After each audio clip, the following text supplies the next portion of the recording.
সালাম আলাইকুম, আশা করি সবাই ভালো আছেন। আলহামদুলিল্লাহ। আজকে একটা হেলথ ইস্যু নিয়ে আপনাদের সাথে কথা বলবো। সেটা হলো যে আমাদের খুব কমনলি চেম্বারে একটা কমপ্লেন হলো জার্ড, অর্থাৎ গ্যাস্ট্রোইসোফেজিয়াল রিফ্লাক্স ডিজিজ। তো এই জার্ডের পেছনে মেইন কারণটা কি? এই জার্ডের পেছনে অন্যতম একটা কারণ হলো ওবিসিটি।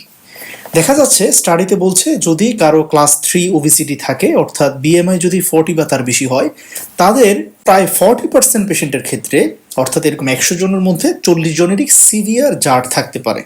জার্ড বিষয়টা কি? জার্ড বিষয়টা হলো, দেখেন আমাদের স্টোমাকে কন্টিনিউয়াসলি গ্যাস্ট্রিক অ্যাসিড সিক্রেশন হয়, কিন্তু এই গ্যাস্ট্রিক অ্যাসিডকে টলারেট করার মতো ক্ষমতা আল্লাহ সুবহানাহু ওয়া তাআলা শুধুমাত্র পাকস্থলীকে দিয়েছেন বা স্টমিককে দিয়েছেন।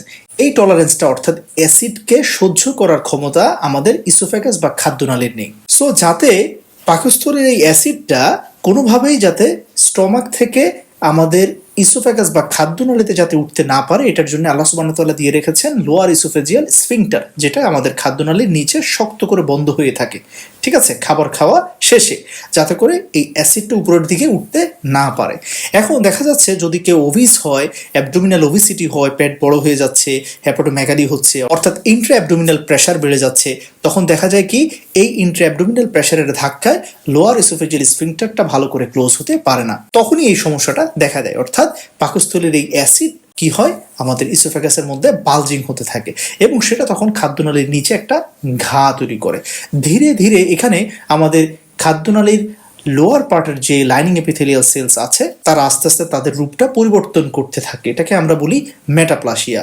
হ্যাঁ, ধীরে ধীরে সেটা আল্লাহ না করুক ক্যান্সারের দিকে রূপ নিতে পারে এবং এটাকে আমরা বলি অ্যাডিনোকার্সিনোমা অফ লোয়ার ইসোফেগাস।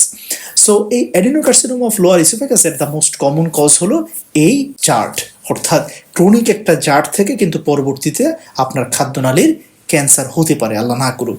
এখন এই জার্ডের আমাদের কাছে অনেকগুলো ট্রিটমেন্ট অপশন আছে। পিপিআই আছে, proton pump inhibitor, domperidone, metoclopramide, itopride, sodium alginate, antacid. But এগুলো আমি যতই আপনাকে ট্রাই করি, আপনি যদি আপনার ওয়েটটাকে কন্ট্রোল করতে না পারেন, তাহলে এই ট্রিটমেন্টগুলো আসলে লং লাস্টিং করবে না। সো আমরা বুঝতে পারলাম যে obesity can lead to oesophageal cancer. So এই ব্যাপারে আমাদের আসলে সচেতন থাকা উচিত ইনশাল্লাহ।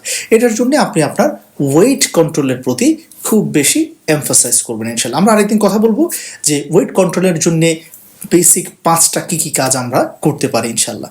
এছাড়াও এই ওবেসিটি কমনলি আরও 2টা ভয়ানক ডিজিজের জন্ম দেয়। নাম্বার 1 হলো টাইপ 2 ডায়াবেটিস মেলাইটাস, যেটার জন্য ইনসুলিন নিতে হয় শেষ বয়সে। আর নাম্বার 2 হলো হাইপার টেনশন। ইয়াং জেনারেশনে হাইপার টেনশনের অন্যতম একটা কারণ হচ্ছে এই ওবেসিটি। আর যে মানুষটার হাইপার টেনশন থাকবে, ডায়াবেটিস মেলাইটাস থাকবে, তার আগে পরে স্ট্রোক, হার্ট অ্যাটাক, সিকেডি অর্থাৎ ডায়ালাইসিস লাগে যেটার জন্য শেষ বয়সে, এই রোগগুলো আসলে একটার পর একটা হতে থাকে। So obesity is not only a disease, this is the mother of A lots of disease.